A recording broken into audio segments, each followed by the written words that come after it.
Transgender এটা আমাদের একটা অপরিচিত শব্দ। এটার অর্থ কি আসলে? ট্রান্সজেন্ডার, ট্রান্স মানে কি? পরিবর্তন করা। বাংলা থেকে ইংরেজি ট্রান্সলেশন করা হয়, ইংরেজি থেকে আরবি ট্রান্সলেশন। ঠিক একইভাবে একটা ছেলে মানুষ সে কোনো পদ্ধতির মাধ্যমে নিজেকে মেয়ে করে, এটা হচ্ছে ট্রান্সজেন্ডার। সে মানসিকভাবে মেয়ে, দৈহিকভাবে ছেলে, এটা হচ্ছে ট্রান্সজেন্ডার।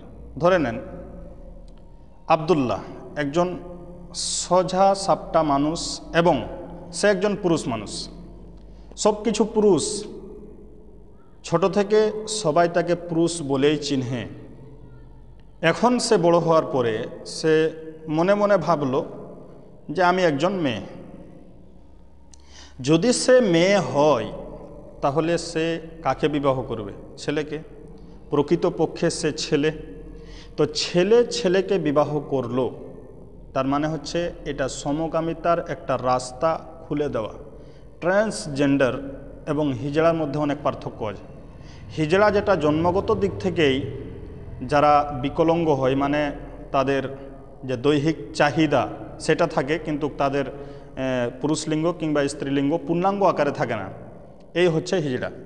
আর ট্রান্সজেন্ডার যেটা বলছেন বা লিঙ্গ পরিবর্তন, যেটা যে একজন সবল একজন মেয়ে, সে সব কিছু মেয়ে, তার সবই আছে, তার স্তন ফুলা আছে, তার লম্বা চুল আছে, তার স্ত্রী লিঙ্গ আছে, সব কিছু আছে, এরপরও সে নিজেকে মনে করলো যে না আমি একজন ছেলে।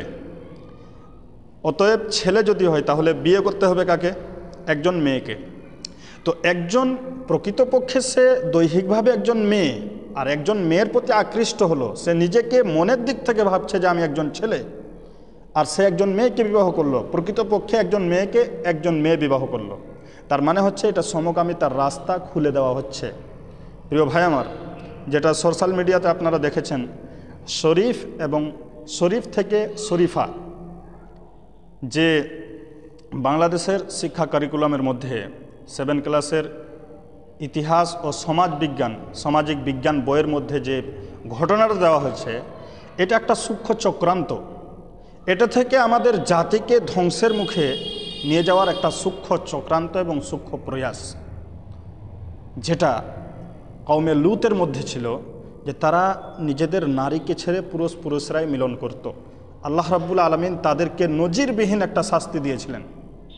পৃথিবীর মাটিতে এমন শাস্তি তাদেরকে কাউকে দেওয়া হয়নি। আল্লাহ রাব্বুল আলামিন বলছেন যে আমি কাউকে ইচ্ছা করি, ইয়াহবু লিমান ইয়াশাউ ইনাসা, আমি যাকে ইচ্ছা তাকে পুরুষ দান করি, যাকে ইচ্ছা তাকে আমি ছেলে দান করি, যাকে ইচ্ছা উভয় দান করি, যাকে ইচ্ছা কিছুই দান করি না। তো ছেলে এবং মেয়ে হিজড়া, যে তারাও ছেলে কিংবা মেয়ে এটা থাকে, তাদেরকে দেখতে, যারা মেয়ে হিজড়া তাদেরকে দেখতে মেয়ের মতো থাকে, যারা পুরুষ মানুষ হিজড়া তাদেরকে দেখতে পুরুষের মতো থাকে, এবং ইসলামে তাদের বিধিবিধানগুলোও পুরুষের মতো। নামাজ, রোজা, হজ, যাকাত থেকে নিয়ে সবগুলোই হচ্ছে পুরুষ মানুষ মতো। তবে একজন সাবল মানুষ, একজন ভালো মানুষ, একজন পুরুষ মানুষ, সে মনের দিক থেকে সে নিজেকে মনে করবে যে আমি একজন মহিলা, আর একজন পুরুষ মানুষকে বিবাহ করবে, মানে একজন পুরুষকে বিবাহ করলো। এটা হচ্ছে সমকামিতার একটা রাস্তাকে খুলে দেওয়া, যেটা আমাদের শুধু বাংলাদেশে নয়, যেটা আমাদের ভারতবর্ষ 2016-তে সুপ্রিম কোর্টে যেটা গিয়েছিল, এবং সেখান থেকে খুশি মানাচ্ছিল। তো এটা মানবতার এর থেকে জঘন্যতম লাঞ্ছনা আর কি হতে পারে? মানবতার এর থেকে নিকৃষ্টতম লাঞ্ছনা আর কি হতে পারে, যে একজন মানুষ সে নিজেকে ডিসাইড করতে পারে না যে সে পুরুষ না মহিলা। একটা কুকুরও অন্তত জানে যে আমি কুকুর, সে কোনোদিন দ্বিধাবোধ করে না যে আমি কুকুর না শুকুর, এই টেনশনে তারা ভুগে না। মানুষের এর থেকে লাঞ্ছনা, এর থেকে গঞ্চনা আর কি হতে পারে, যে একজন পুরুষ সে নিজের পরিচয় দিবে যে আমি একজন মেয়ে।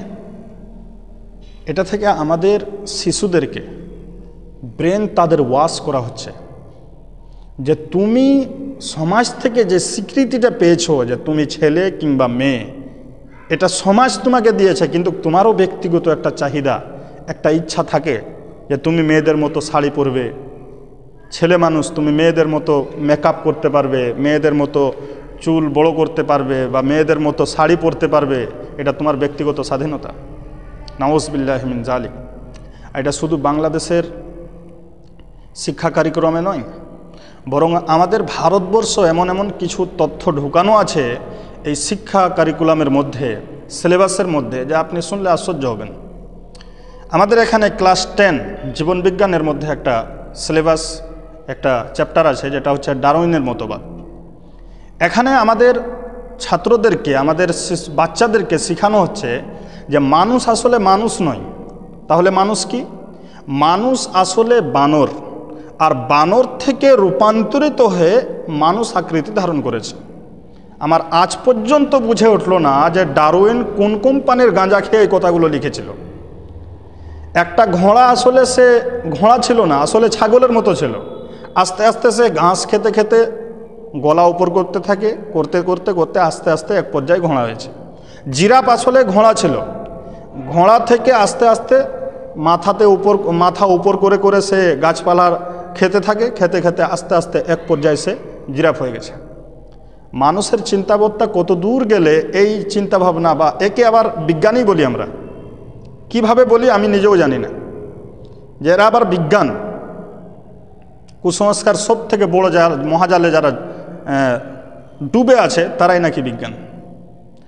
একটা বানর যদি, মানুষ যদি বানর থেকে হয়, তাহলে চিড়িয়াখানাতে আমরা যে সমস্ত বানরগুলোকে দেখতে পাচ্ছি এরা তো বহুকাল থেকে আছে, কোনো একটাও তো বানর মানুষ আজ পর্যন্ত হলো না। একটা বানরকে যদি আমি চিড়িয়াখানাতে ভরে রাখি এবং চিড়িয়াখানাতে তাদেরকে মানুষের মতোই ভাত রুটি চাল ডাল যদি খেতে দিই, তাহলে এক পর্যায়ে সে তো মানুষ হতো। কিন্তু আজ পর্যন্ত কি পৃথিবীর ইতিহাসে এরকম কোনো ঘটনা ঘটেছে? ঘটেনি। তাছাড়া একটা জিরাফ বা একটা বকরি আস্তে আস্তে সেটা বড় হতে হতে ঘোড়া পর্যন্ত ঠেকে, এখন পর্যন্ত তো পৃথিবীতে কোনো ঘটনা ঘটেনি। এগুলো সিলেবাসে দেওয়া হচ্ছে। আর জানে বাতিলরা যে সিলেবাস একটা গুরুত্বপূর্ণ জিনিস। সিলেবাস একটা বাচ্চা খুব মনোযোগ সহকারে সেগুলোকে মুখস্থ করতে থাকে, মানার চেষ্টা করে। একটা মানুষকে যখন এই সমস্ত তথ্য, ট্রান্সজেন্ডারের তথ্য যখন একটা বাচ্চা বারবার রিপিটিং করবে, তার মনের মধ্যেও তার অজান্তেই একটা কল্পনা তৈরি হয়ে যেতে পারে বা হচ্ছে, যে আমি ছেলে হলাম তো কি হলো, আমি তো মেয়ে হতে পারি, আমি তো মেয়ে সাজতে পারি, আমি মেয়ে হলাম তো কি হলো, আমি তো ছেলে হতে পারি। এগুলো জঘন্যতম একটা প্রয়াস। আল্লাহ রাব্বুল আলামিন আমাদেরকে হেফাজত করুক, এবং যারা এই প্রয়াস চালাচ্ছে তাদের বিরুদ্ধে যদি আপনি শক্ত না হন, তাহলে এক সময় দেখবেন যে আপনার বাড়ি থেকেও এরকম ঘটনা ঘটবে যে ছেলে মানুষ ছেলেকে বিবাহ করতে চাইছে, আপনার মেয়ে তার চাচির বেটিকে বিবাহ করতে চাইছে। একটা এরকম সময় আসবে যদি আপনি শক্ত হাত না হন। আল্লাহ রাব্বুল আলামিন আমাদেরকে হেফাজত করুক। আমিন। ওয়া আখিরু দাওয়ানা আলহামদুলিল্লাহি রাব্বিল আলামিন। আসসালামু আলাইকুম ওয়া রাহমাতুল্লাহি ওয়া বারাকাতুহু।